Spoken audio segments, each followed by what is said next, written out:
नमस्कार मित्र आपल्या सर्वांचे या आपल्या यूट्यूब चॅनलवर हार्दिक स्वागत आहे. मी गंगाधर हंडे आणि आज आपण या व्हिडिओ अंतर्गत 10वी इयत्तेसाठी बोर्ड परीक्षेच्या दृष्टीने अतिशय महत्त्वपूर्ण असा इतिहास, राज्यशास्त्र या विषयांचा सराव प्रश्नपत्रिका आपण उत्तरासह पाहणार आहोत. ही जी सराव प्रश्नपत्रिका आहे, ही सराव प्रश्नपत्रिका एकूण 40 गुणांची असून यासाठी 2 तासाचा कालावधी आपणास दिलेला आहे. या सराव प्रश्नपत्रिकेतील बरेच प्रश्न आपणास बोर्ड परीक्षेमध्ये विचारले जाऊ शकतात. त्यामुळे ही सराव प्रश्नपत्रिका आपण शेवटपर्यंत नक्की पहा. चॅनलवर नवीन असाल तर चॅनलला नक्कीच सबस्क्राईब करायला विसरू नका. तर सुरू करूया इतिहास, राज्यशास्त्र सराव प्रश्नपत्रिका उत्तरासह. तर यातील पहिला जो प्रश्न आहे, प्रश्न पहिला अ जो आहे तो म्हणजे दिलेल्या पर्यायापैकी योग्य पर्याय निवडून विधाने पूर्ण करा. यामध्ये 3 विधाने विचारली जातील. त्यापैकी पहिले विधान कोणते आहे ते आपण पाहूया.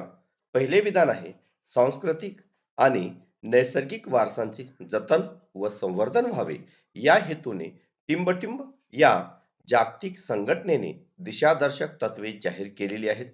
तर पाहूया यासाठी पर्याय कोणकोणते आहेत. 4 पर्याय दिले जातील. त्यापैकी योग्य पर्याय आपणास निवडायचा आहे. त्यामध्ये पर्याय क्रमांक अ जो आहे तो म्हणजे राष्ट्रसंघ, ब संयुक्त राष्ट्रे, क युनेस्को आणि ड विश्वस्त मंडळ. तर याचे योग्य उत्तर जे आहे ते म्हणजे पर्याय क्रमांक क युनेस्को. तर विद्यार्थ्यांनी पूर्ण विधान लिहून जो पर्याय आहे तो पर्याय लिहून त्या पर्यायाला अधोरेखित करावयाचे आहे. त्यानंतर दुसरे विधान आपण पाहू. दुसरे विधान आहे महाराष्ट्राचे आद्य कीर्तनकार टिंबटिंब यांना मानतात. यासाठी पर्याय कोणकोणते आहेत ते आपण पाहूया. पर्याय आहेत अ संत ज्ञानेश्वर, ब संत तुकाराम, क संत नामदेव आणि ड संत एकनाथ. तर यापैकी योग्य उत्तर जे आहे ते म्हणजे पर्याय क्रमांक क संत नामदेव. त्यानंतर तिसरे विधान कोणते आहे ते आपण पाहू. तिसरे विधान आहे लिओनार्दो द विंची या जगप्रसिद्ध इटालियन चित्रकाराने रेखाटलेल्या टिंबटिंब या चित्राचा समावेश लूर संग्रहालयात आहे. यासाठी पर्याय कोणकोणते आहेत ते आपण पाहूया. त्यामध्ये अ नेपोलियन, ब मोनालिसा, क हॅन्स स्लोअन आणि ड दुसरा जॉर्ज. तर याची योग्य उत्तर जे आहे ते म्हणजे पर्याय क्रमांक ब मोनालिसा. त्यानंतर प्रश्न पहिला ब जो आहे तो म्हणजे पुढील प्रत्येक गटातील चुकीची जोडी ओळखून लिहा. आपणास फक्त चुकीची जोडी ओळखून लिहायची आहे, दुरुस्त करून लिहिण्याची आवश्यकता नाही. यामध्ये पहिला जो गट आहे तो आपण पाहू. त्यामध्ये एक द्वंद्वादी पद्धती हिरोडोटस, 2 वर्ग संघर्षाचा सिद्धांत कार्ल मार्क्स, 3 स्त्रीवादी मूलभूत भूमिका सीमा दबोवा आणि 4 संशोधनात दस्तऐवजांच्या कसून शोधावर भर लिओपोल्ड रांके. तर यापैकी चुकीची जोडी जी आहे ती म्हणजे द्वंद्वादी पद्धती हिरोडोटस. त्यानंतर दुसरा जो गट आहे तो गट आपण पाहू. त्यामध्ये एक महाराज सयाजीराव विद्यापीठ दिल्ली, 2 बनारस हिंदू विद्यापीठ वाराणसी, 3 अलीगड मुस्लिम युनिव्हर्सिटी अलीगड आणि 4 जिवाजी विद्यापीठ ग्वालियर. तर यापैकी चुकीची जोडी जी आहे ती म्हणजे महाराज सयाजीराव विद्यापीठ दिल्ली. त्यानंतर तिसरा जो गट आहे तो आपण पाहू. त्यामध्ये एक भारत इतिहास संशोधन मंडळाची स्थापना इतिहासाचार्य वि का राजवाडे, 2 एशियाटिक सोसायटीची स्थापना सर विल्यम जोन्स. त्यानंतर 3 महाराष्ट्रातील राष्ट्रवादी इतिहास लेखनास प्रेरणा विष्णूशास्त्री चिपळूणकर आणि 4 हडप्पा संस्कृतीचा शोध जेम्स मिल. तर यापैकी चुकीची जोडी जी आहे ती म्हणजे हडप्पा संस्कृतीचा शोध जेम्स मिल. त्यानंतर प्रश्न दुसरा जो आहे तो म्हणजे दिलेल्या सूचनेनुसार कृती करा. कोणत्याही 2 कृती करायच्या आहेत. तर या ठिकाणी महाराष्ट्रातील लोककला हे जे संकल्पना चित्र आहे, हे संकल्पना चित्र आपणास पूर्ण करावयाचे आहे. या ठिकाणी जागर गोंधळ आणि कोकणातील दशावतारी नाटके हे 2 पर्याय दिलेले आहेत. राहिलेले 4 पर्याय आपणास लिहायचे आहेत. तर त्या ठिकाणी येईल कोळी नृत्य, त्यानंतर तिसरी जी लोककला आहे ती म्हणजे तारपा नृत्य आणि चौथी लोककला पोवाडे. त्यानंतर दुसरी जी कालरेषी आहे, ही कालरेषी आपणास पूर्ण करावयाची आहे. तर 15 सप्टेंबर 1959 रोजी काय झाले? तर दिल्ली दूरदर्शनची सुरुवात झाली. त्यानंतर मुंबई दूरदर्शन केंद्राची सुरुवात 2 ऑक्टोबर 1972. त्यानंतर 15 ऑगस्ट 1982 रोजी काय झाले? तर याचे उत्तर आहे भारतात रंगीत दूरदर्शनचे आगमन झाले आणि खाजगी वाहिन्यांना परवानगी केव्हा मिळाली? तर याचे उत्तर आहे इसवी सन 1991. त्यानंतर पुढील संकल्पना चित्र जे आहे ते आपण पाहू. पर्यटनाचे प्रकार. तर पर्यटनाचे कोणकोणते प्रकार आहेत? त्यापैकी 4 प्रकार आपणास लिहायचे आहेत. त्यामध्ये पहिला आहे धार्मिक पर्यटन, त्यानंतर दुसरा आहे क्रीडा पर्यटन, त्यानंतर तिसरा आहे नैमित्तिक पर्यटन आणि चौथा जो आहे तो म्हणजे कृषी पर्यटन. या व्यतिरिक्त ऐतिहासिक पर्यटन, भौगोलिक पर्यटन, आरोग्य पर्यटन, सांस्कृतिक पर्यटन हे सुद्धा आपण लिहिले तरी चालतील. त्यानंतर प्रश्न दुसरा ब जो आहे तो म्हणजे थोडक्यात टिपा लिहा. कोणत्या 2 टिपा लिहायचे. त्यामध्ये पहिली जी टीप आहे ती म्हणजे राष्ट्रवादी इतिहास लेखन. तर याचे उत्तर 1. 19व्या शतकात भारतात इंग्रजी शिक्षण पद्धती सुरू झाली. या पद्धतीत शिकून तयार झालेल्या इतिहासकारांना भारताच्या वैभवशाली प्राचीन इतिहासाविषयी जाण आली. आत्मजाणीव निर्माण झालेल्या या इतिहासकारांनी भारताविषयी जे इतिहास लेखन केले त्या लेखनास राष्ट्रवादी इतिहास लेखन असे म्हणतात.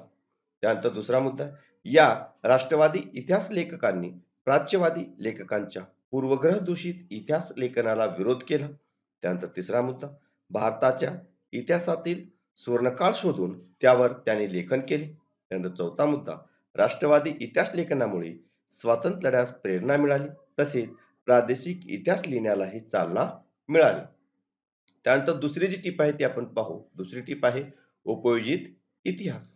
तर याचे उत्तर, एक, एखादा विषय इतर क्षेत्रात लागू करणे व त्यातून निघणारे निष्कर्ष प्राप्त करणे म्हणजे उपयोजन होय. त्यानंतर दुसरा मुद्दा, इतिहासाची उद्दिष्टे इतर विषयांना लागू करून नवीन निष्कर्ष काढणे यालाच इतिहासाचे उपयोजन असे म्हणतात.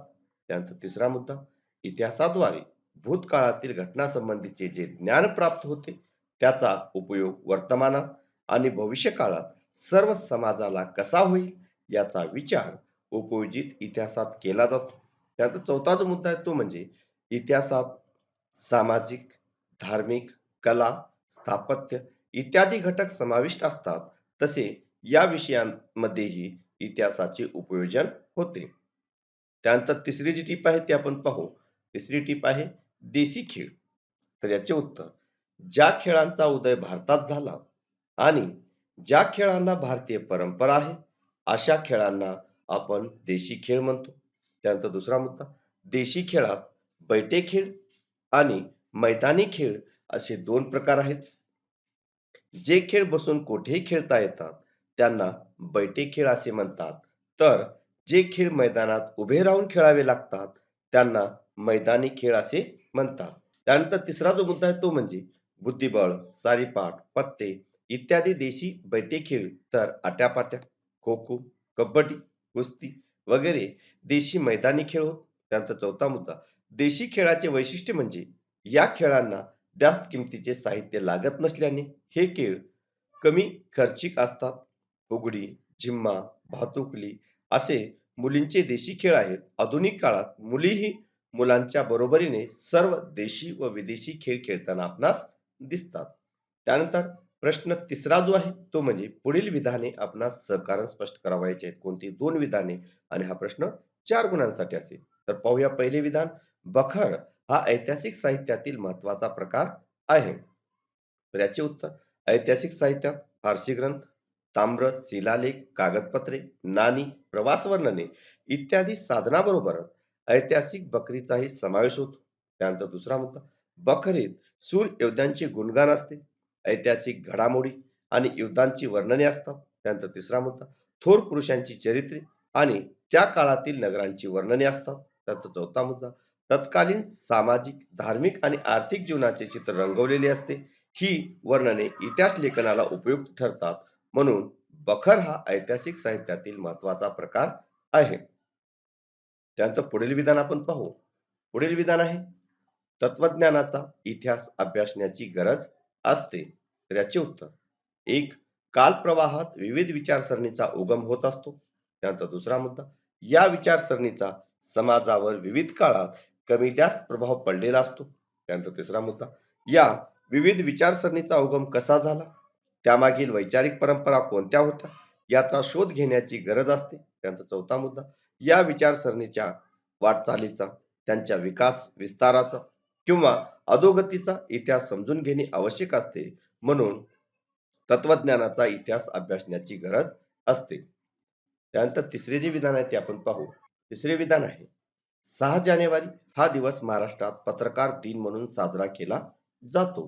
तर याचे उत्तर एक, बाळशास्त्री जांभेकर यांनी 6 जानेवारी 1832 रोजी मुंबईत दर्पण हे वृत्तपत्र सुरू केले. त्यानंतर दुसरा मुद्दा, मराठी भाषेतून सुरू केलेले हे पहिले वृत्तपत्र होते.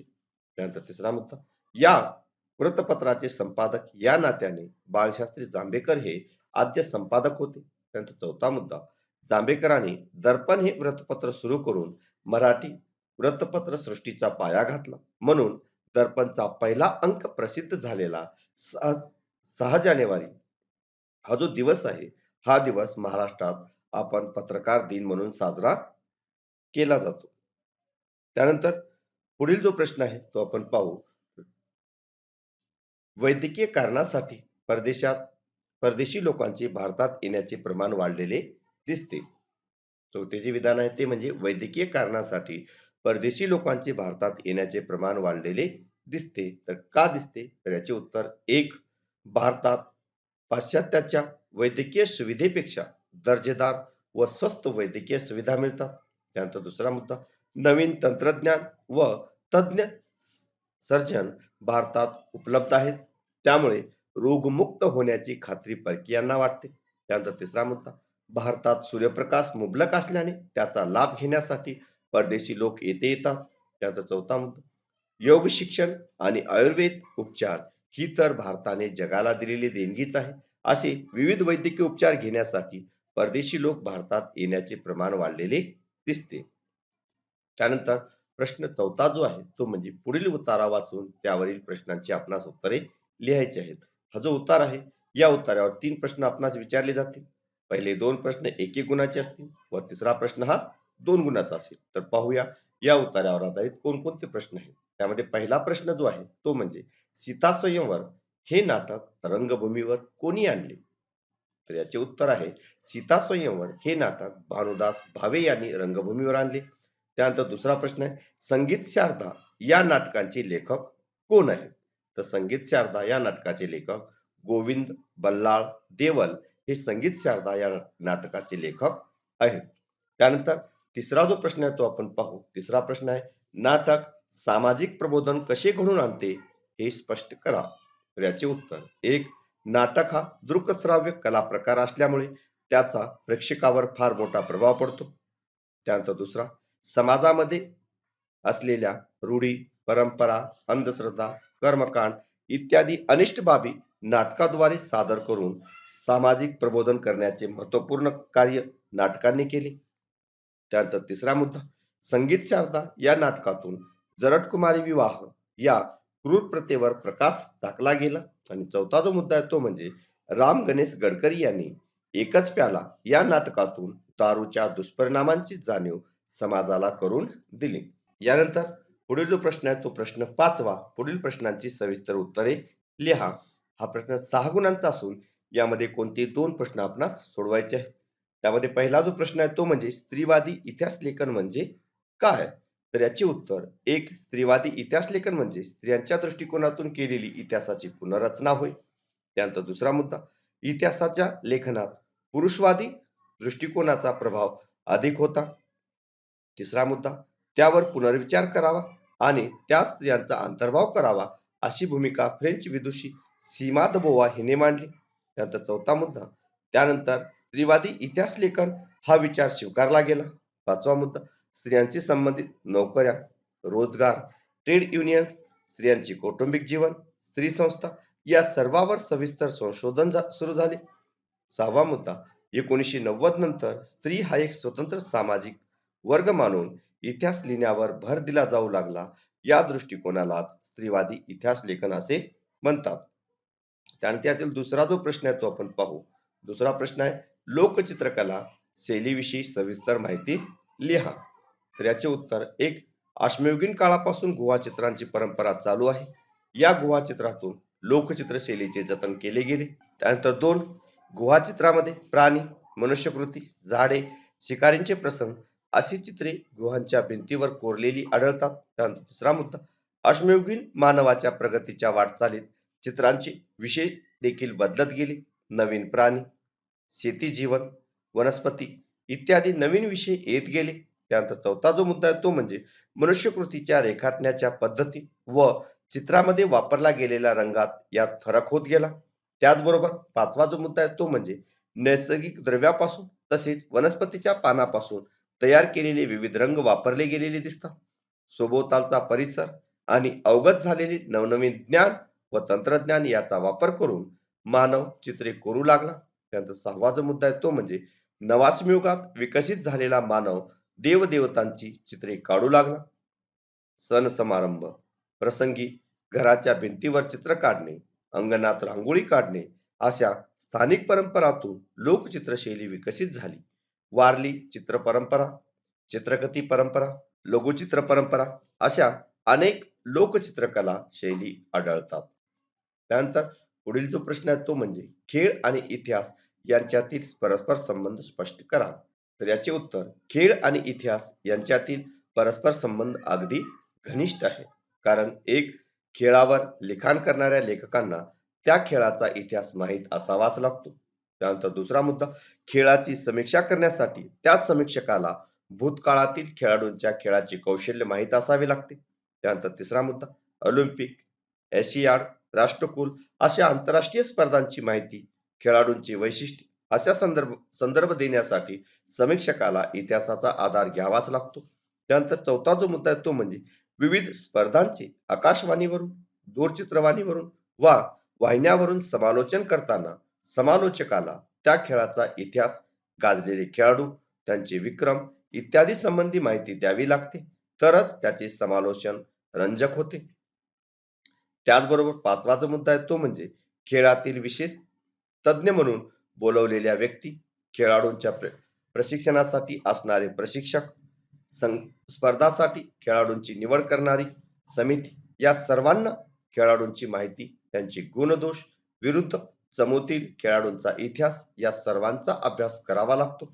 त्यानंतर सहावा जो मुद्दा आहे तो म्हणजे खेळाडूंनाही आपल्या प्रतिस्पर्ध्यांचा इतिहास माहीत असावा लागतो. थोडक्यात खेळाशी संबंधित सर्व घटकांना खेळाचा इतिहास माहीत करून घ्यावाच लागतो.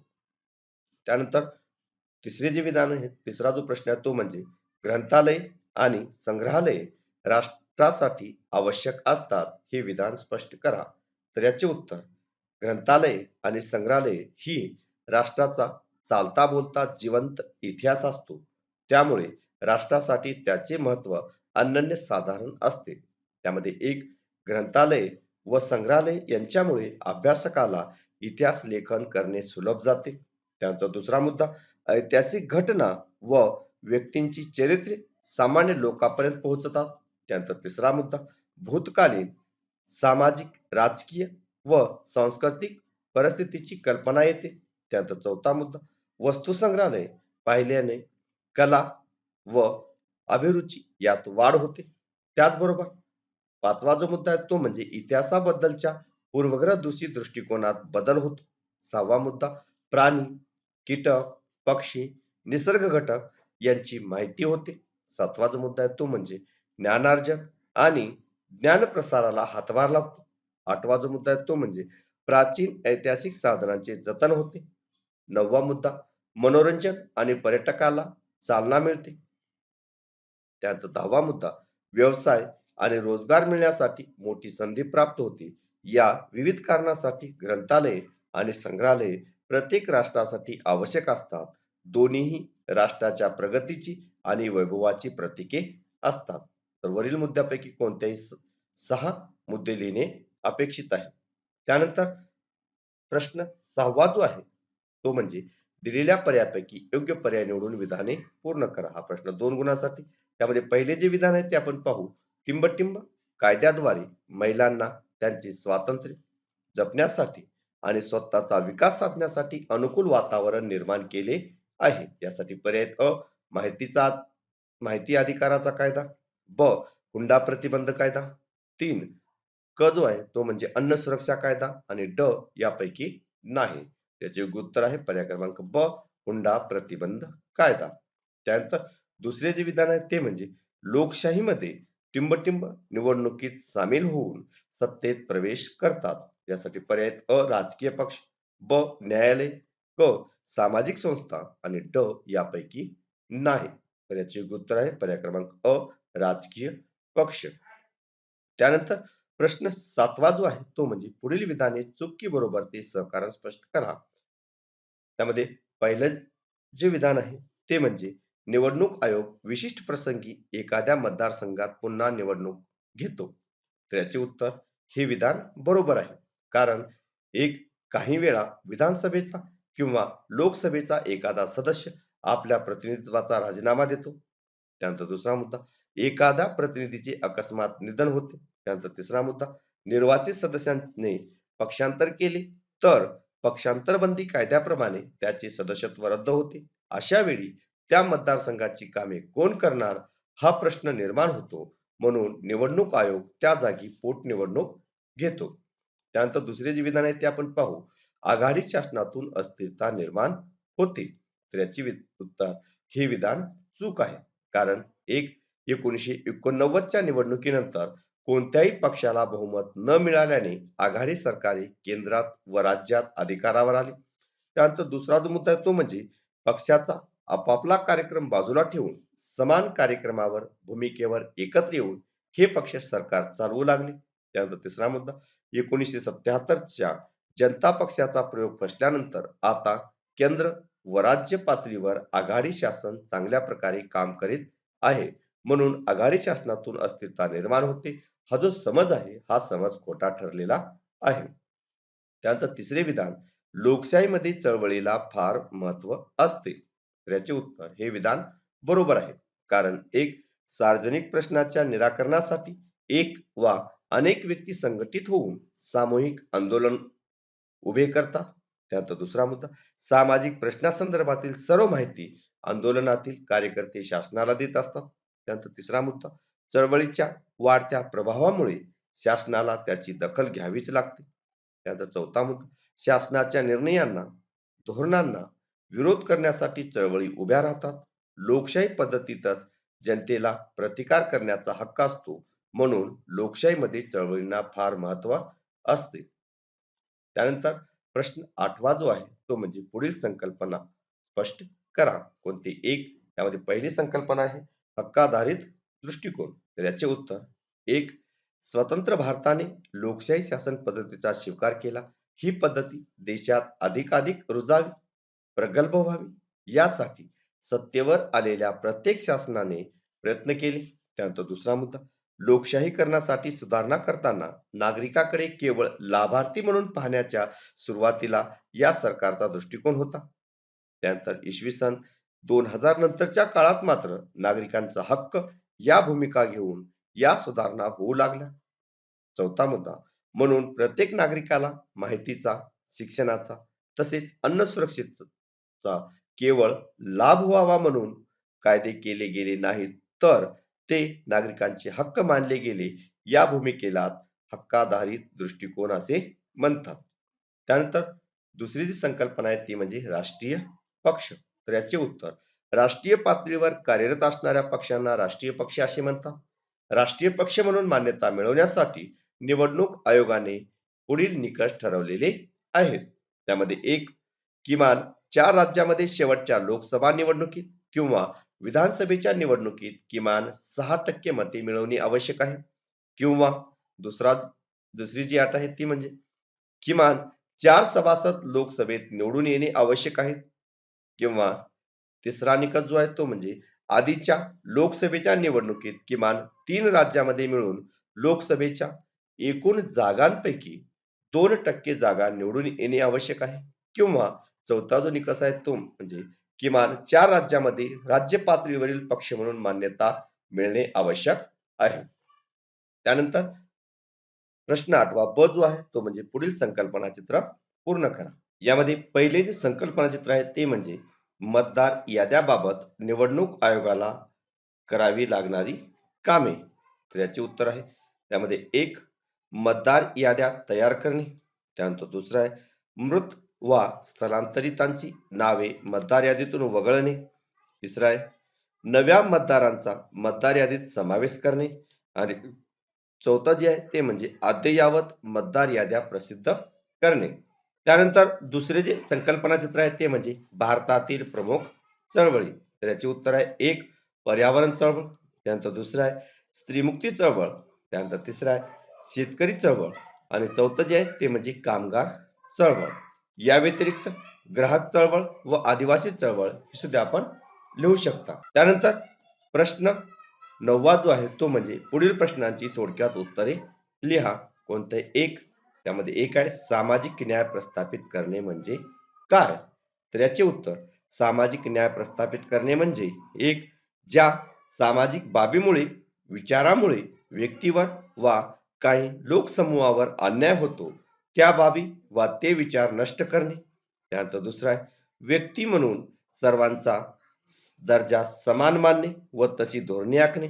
त्यानंतर तिसरा मुद्दा जात, धर्म, भाषा, लिंग, वंश, जन्मस्थान, संपत्ती इत्यादीवर आधारित श्रेष्ठ कनिष्ठ असा भेद न करता समान वागणूक देणे.